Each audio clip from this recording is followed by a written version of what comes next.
boy is giving the other girl attention. Other girl is a jealous that blue boy is giving. You know, I just want to remind y'all that just because someone weaponizes the fact that they were sexually assaulted as a child does not mean they're right about everything.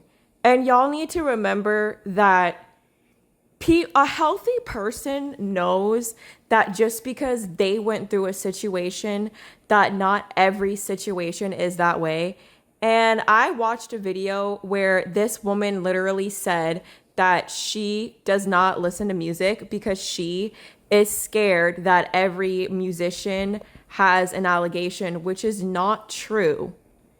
People who live in paranoia and fear cannot actually give you clear, truthful, insightful,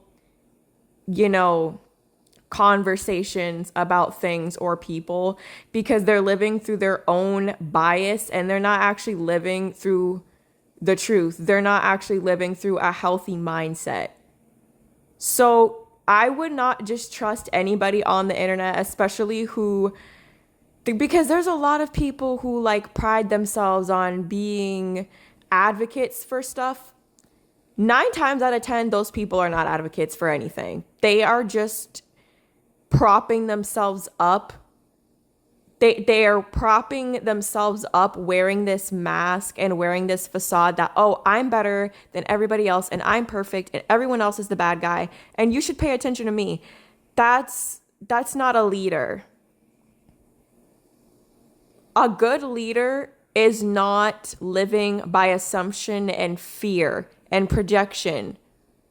A good leader is actually healthy and healed from their own trauma and is not holding on to pain and can actually look at things for reality and not just assuming that everyone is bad because something happened in their life and now they're sheltering themselves off to avoid any real accountability for themselves to recognize where they are wrong because they don't want to be wrong. They want to be right. And you can't trust somebody who wants to be right all the time. The only people who want to be right all the time are narcissists. And most of the time they're in the wrong. And they have demons in their closet. And they have imperfections too. And if you start addressing them, they refuse to see it.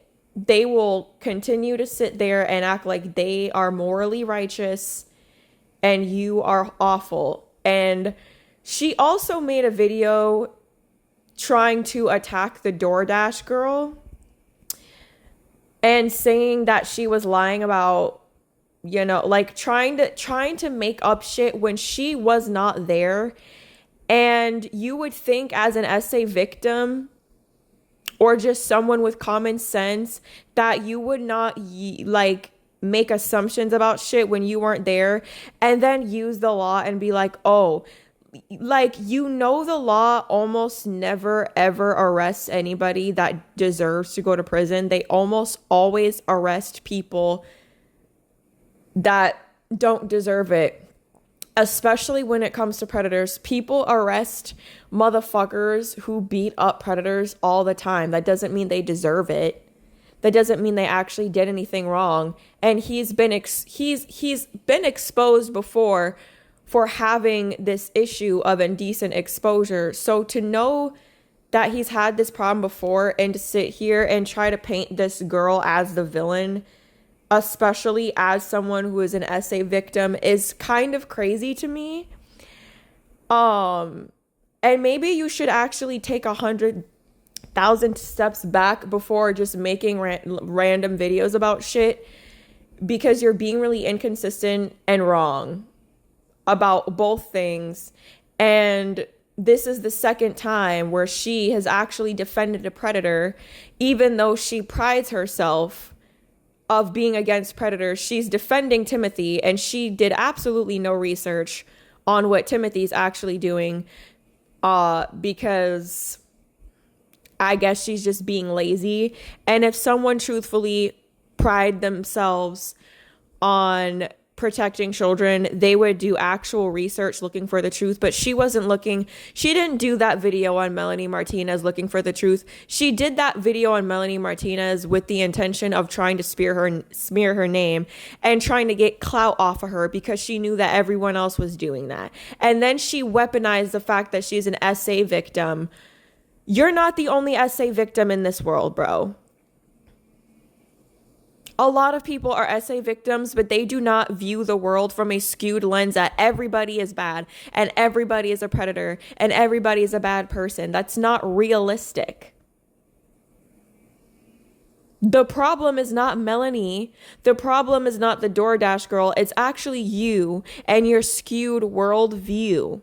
And maybe instead of trying to become Captain Save-A-Ho, maybe you should move past your own trauma and just live instead of stressing yourself out and then making a complete ass out of yourself, trying to make other people look bad and projecting your own fucking pain onto other fucking people and thinking you're right and you're not. You don't know if Melanie is an SA victim. You've never considered that. And also, what Melanie is doing is actually helpful.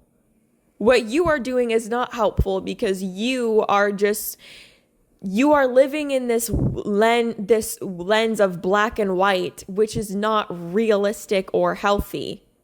You are teaching people to live in fear and assumption and use their trauma to project their own pain onto people instead of saying, hey, just because sometimes things are like this one time doesn't mean it's going to be like that all the time. She is not a reliable source. She is not a reliable source. And the fact that she's been told by the Melanie community of what the context actually is, she refuses. She does not care about spreading awareness and spreading the truth. She has an alternative agenda she clearly wants to spread. And people like that shouldn't have fucking platforms to speak on anything. Because that's not what it should ever be about. You should not have a platform because you want attention and you want to project your pain onto everybody else. That's not normal.